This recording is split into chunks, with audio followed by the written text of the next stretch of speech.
Welcome to a very special kind of show Sunday where we watch the Golden Girls again. We're like continued, I guess. Yeah, that's true. Yeah, we continued watching more episodes that are not related to each other and are not in order. Well, two of the episodes are in order because it's a two-parter, but everything else was kind of unrelated. So you should say which episodes we watched. So, wait, I have to find the titles. I think... Hold on, give me 1 second so I don't because I thought one of the episodes was named a certain way, but that's the name of a different episode. I mean, you could just describe the episode. I was just gonna give keywords for each episode. Okay, no, I found it. So, we have episode 5 of season 2, which is Isn't It Romantic? We watched To Catch a Neighbor, which is episode 24 of season 2. We watched episode 3 of season 3, Bringing Up Baby. And then the first 2 episodes of season 5, which is Sick and Tired. The first episode, I remember reading this on Wikipedia a long time ago, where this was the first sympathetic portrayal of a gay character on, I guess, mainstream TV in the US. Yeah, because this would have been... This was what? Still in the 80s, right? This is in the 80s, yeah. Wow. Yeah, I was surprised because, of course, they were of course, there's jokes made, but they're not made at for expense. It's more, it's more like the jokes are made on how the other people don't know how to react to it. Yeah. Right? Yeah. So, yeah. I always liked this episode, and I had hoped that Jean would be a recurring character because I really liked her, but she isn't. There are some characters who are recurring, but the way they're selected is kind of random because I don't know if you guys remember, but Rebecca, which is Blanche's daughter, she is recurring. It's just the actress is different. Oh. And then a couple of the kids are recurring, like Dorothy's son, who you haven't met, and then Dorothy's sister are recurring. I really actually don't like Dorothy's sister. That's why I haven't shown any episodes with her. But yeah, I wish Jean was one of the recurring characters because I actually really like her a lot. So it's a shame that we don't see her anymore. Yeah, it was as Valen said, I was surprised too because I was like, oh boy.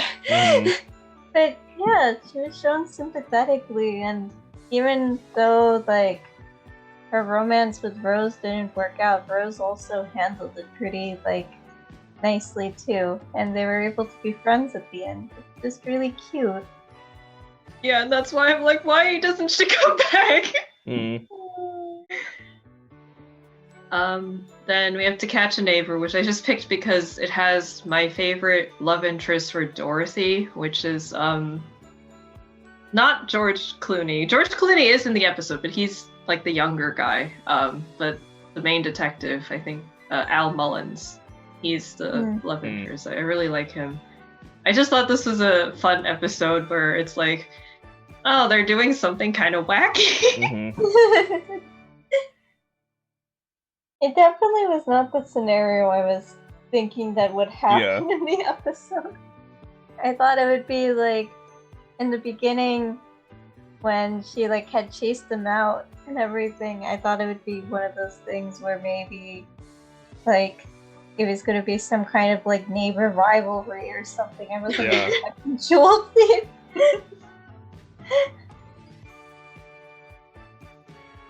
And then the next one was Bringing Up Baby, which is Rose's uncle dies and she kind of inherits his pet pig. So they have to take care of the pig for a little while, but the reason everyone else takes care of the pig is not great. I guess karma gets them in the end, so to speak. I just showed that because I just wanted to show you guys the pig episode. Okay. And then the last 2 episodes were two-parter. It's kind of about I guess, doctors. It's like, how some doctors don't take certain things seriously. I guess, yeah, the first episode and the last two were kind of more of like the social commentary aspect. Yeah, because I guess the thing with doctors, I agree with, where it's kind of like people kind of think you're crazy if they can't diagnose what you have and everything. It's kind of like, I'm not crazy. I mean, why would I make something up and spend all this money just to be told I'm crazy? Yeah, I've definitely heard, like, from my mom, for example, that she's had kind of similar experiences with doctors. So, I can't really comment myself. I haven't really had that issue, but definitely I have heard, especially for, like, kind of older women, that, like, it's usually like, oh, you're just old, or, you're overreacting, or, it doesn't really hurt as much as you say, or whatever, and... It leans a lot into the whole, I guess, sexism part of it, and just the, I guess, ageism too, but it also made me, like, think about, at least nowadays, now that we're older and not in high school, I think about how people say a lot of mean girls go into nursing and people become doctors because they think they'll get rich. And I'm just like, I guess the bad quack doctors we saw are kind of like those people. Like, sure, they might be, like, smart or whatever the hell they want to think they are, but they're also assholes.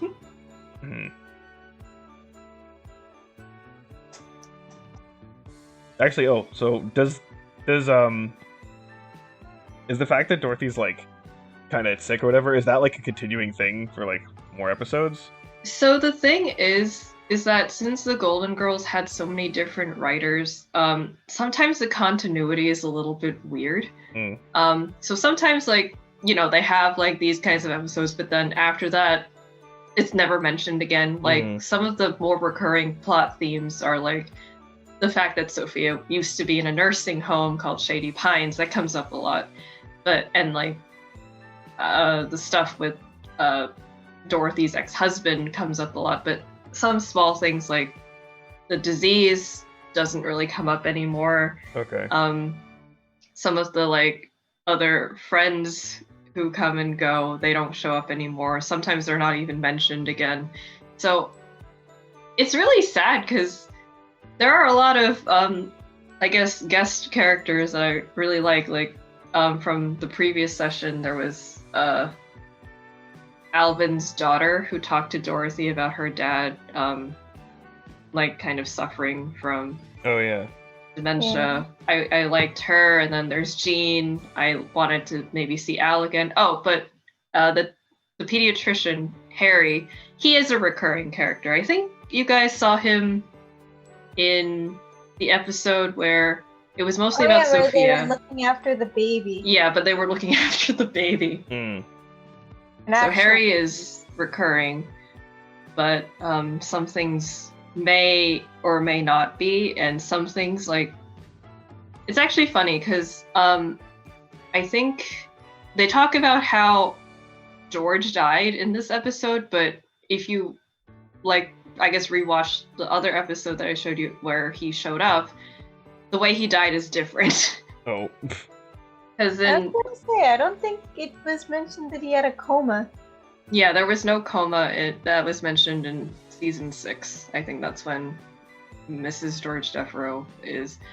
And that one, like, there is always a car accident, but it's always a matter of, was he in a coma? Did he die immediately? Did he die, like, upon getting to the hospital? That changes a little bit. I don't think the way Charlie died changes because it's not as complicated, I guess. How did he die? I think he died of a heart attack, and I think same with Salvador. But yeah. And then sometimes, I guess, I don't really remember all of them, but if you listen to all of, like, Sophia's Sicily stories or Rose's, like, St. Olaf stories, some of them might also contradict themselves. That sounds reasonable, yeah. Yeah. Yeah, so that's just the drawback of having a lot of writers working on one show for a period of time. Yeah, I'm not that surprised because I'm especially like at the, in this time, like because there's a fair amount of similar kind of shows in like the 80s and 90s, but I'm like, how many of them actually had some sort of like through plot? Like none. So like pretty much none of them. Yeah. So I wasn't surprised. I was just curious. It was also kind of like at the time the idea is that it would be like, oh, the Golden Girls is on. Let's just sit down for an episode. Like you didn't have to think about what is the continuity, what episode am I watching. Yeah. And sometimes you don't see all of them. Like the first time I watched it when I was like 6, which is not a good time to watch it, I must say. Yeah. Again, I remember after watching them for the first time, I was like, this show is surprisingly like horny. Yeah, because in the beginning of one of the episodes, Sophia's watching a porno. Yeah. But yeah, when I first watched it, we just saw random episodes that they just aired on TV, and then in high school, I found it illegally on YouTube. When YouTube was. Yeah, when you could watch TV on YouTube for free. And I remember when I was watching through, I watched through every single episode, probably just once, because there are some episodes I don't like, but I was like, oh yeah, I kind of see the weird continuity errors now. And then I just remember them now that I'm getting closer to their age. Oh yes, retirement is just moments away for you. Yeah. I totally lost the point I was gonna have. Oh, I was gonna ask, is there an episode that involves a hurricane since they're in Florida? Yes! There are I think there's at least one, but it's 4 parts, and it has Dorothy's sister. Oh. So I don't really like it. But I mean, there are some funny parts to it. It's just that I can't stand Gloria. She's so annoying. She's kind of like the bratty younger sister that gets everything because, she's the youngest, so she was babied. There is another episode about Dorothy's brother. We actually never see him, but we have like one episode about him, but I don't know if you would need more context about the type of person he is, because it's actually really sad. Oh. But he was mentioned in the first episode we saw, where she was like, "Oh, Phil is gay. I knew it." He's not actually gay. But yeah.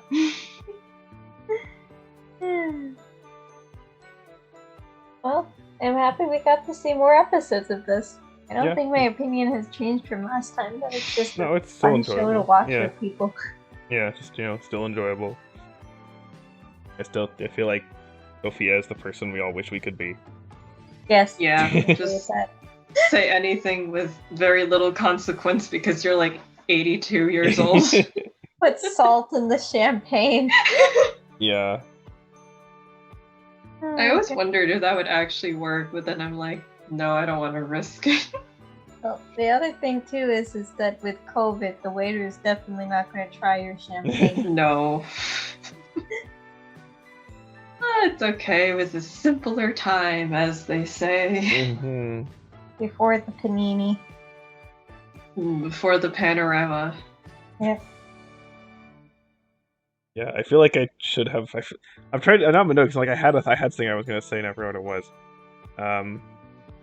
But you mean the fact that Estelle Getty was 4'10"? Oh, I don't think that was what I was thinking, but yeah, that is something. Yeah. So because I was like, she's like pretty short compared to everyone else, and so I was curious. And it literally just said on our Wikipedia page, actually. So I guess it was important enough info that many other people had looked up. She was small. Even smaller than you. Hey! What? B5 I'm not that big. I am statistically not. So there. fine. Next week will actually be kind of different. Because, yeah, I got some stuff I have to do, so we're just gonna do something different. I don't know if we want to preface it, but we will spin the magic movie wheel next time. No, we might as well say. So, back, what was that? The beginning of the February show Sunday that we had. Yeah. Where we talked about first half of WandaVision, basically. And so we're going to spend next week talking about the rest, basically our full thoughts on WandaVision, Falcon and the Winter Soldier, and Loki so far. So, yes. Yeah. Although Which I think maybe up until episode 4 or episode 5, but probably episode 4 because we gotta pre-film it. Right. Yeah. So we're probably going to be delayed a little bit with Loki stuff, but yeah, we'll talk about our thoughts on those. Save a bit of time for the end of year discussion, I guess. But yeah, so we'll talk about those and give our thoughts on that, and then we will be back to random stuff, the week after that. Yep. Alrighty. And with that, goodbye. Bye.